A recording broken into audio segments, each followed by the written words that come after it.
What's going on, guys? It's the Canadian Landscaper coming at you. Today we're going to have a look at my 2014 New Holland Boomer Boomer 3050. It is equipped with a front snowblower, a rear drag blade. It is a 50 horsepower motor. It's a little dirty inside.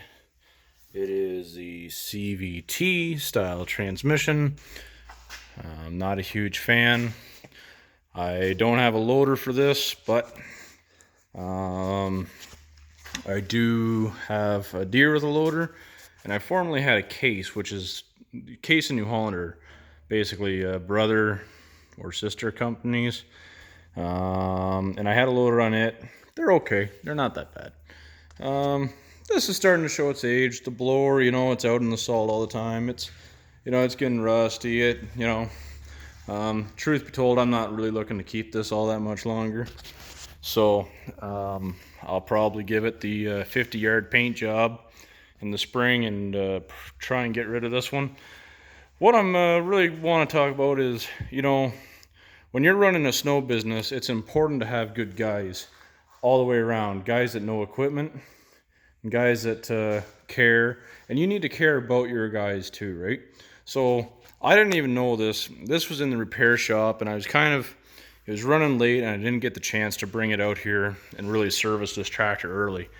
But I didn't notice that light there was gone, and they were the old style lights like these are factory.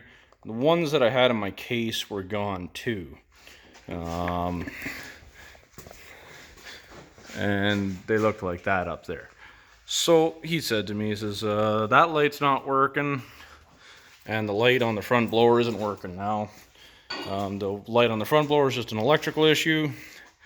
The problem that we've been having with either the Case or the New Holland lights, and they're a slightly different style, was that water was getting into them, and they would destroy the bulb into smithereens that looked like that. If I get this one out here, they're supposed to look like that. As soon as water touches them, they explode. So he brought that up to my attention. He also says the blower's acting a little funny, and it cracked in here. So we put a temporary weld here. What I'm going to do is, I've had to weld this blower up once before. I'm going to put some angle iron across it, try and fix that.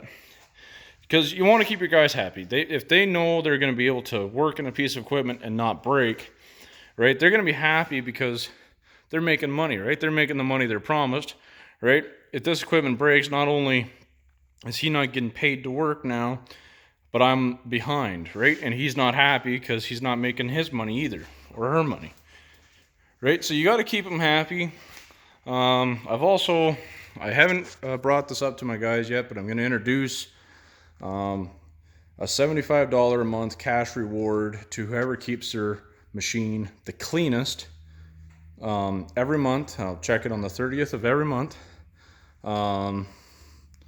And whoever keeps their machine the cleanest wins an award of $75 cash. And I think that will incent them to keep the machine clean and have maybe a little friendly competition between a couple of the guys. This isn't really a review video. This is just, some things that we've had with this tractor. It's been an okay tractor. This front snowblower is the best front snowblower I've ever used on the front of a machine. Not on the back, because you lose a lot of PTO power when you go from the back of the tractor all the way up to the front.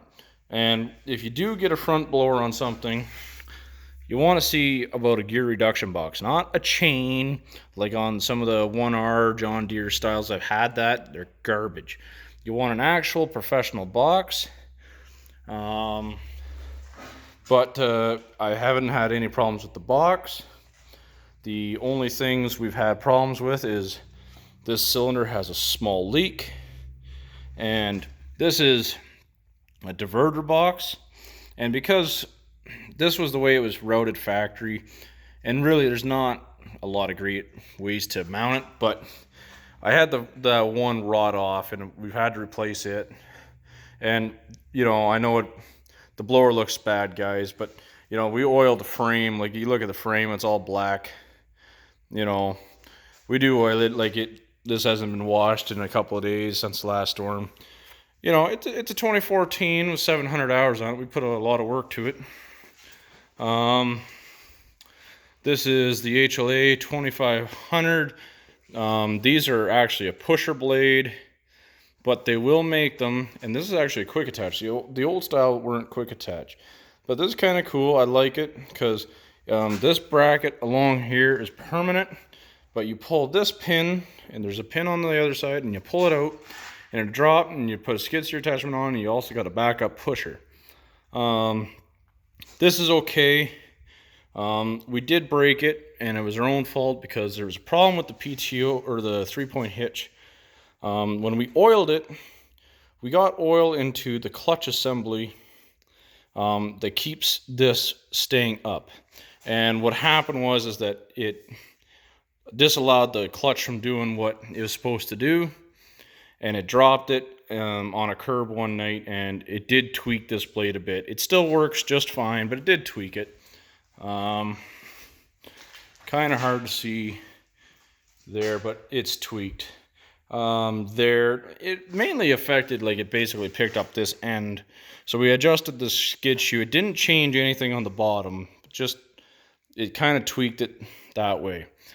The shovel rack we put on here is just real simple. It's a gun rack with 2 straps. I found this to be a very quick, efficient, easy way to keep a shovel on. We keep a toolbox with some basics. But you need to keep an eye on your equipment, and you want good guys running this stuff, right? Like, this stuff doesn't come cheap, and you really want to take care of your people. So I'm going to check out here for today. I'm going to finish welding up this blower. And, you know, sometimes, you know, you're going to look into there and go, well, you know, you're going to take some angle iron. It's not factory. It's not stock. Sometimes with this stuff, factory isn't good enough, and you got to come up with the best solution you can to try and get some rigidity out of something. Like, you look at this. This is a poor design. Look at this frame. Beefy frame, right? It goes all the way back there. That's a beefy setup, right? Like, they make a plow and a sweeper that go on the front of this. This is a beefy setup. Here, look at that. And then look at this. This is what they put the blower on. It's not even a 1/4 inch thick. It goes into this triangle-like form. Look how chintzy this is here. Like, I don't know. So it's got this triangle basically ends here. So all the weight goes right here on this factory weld.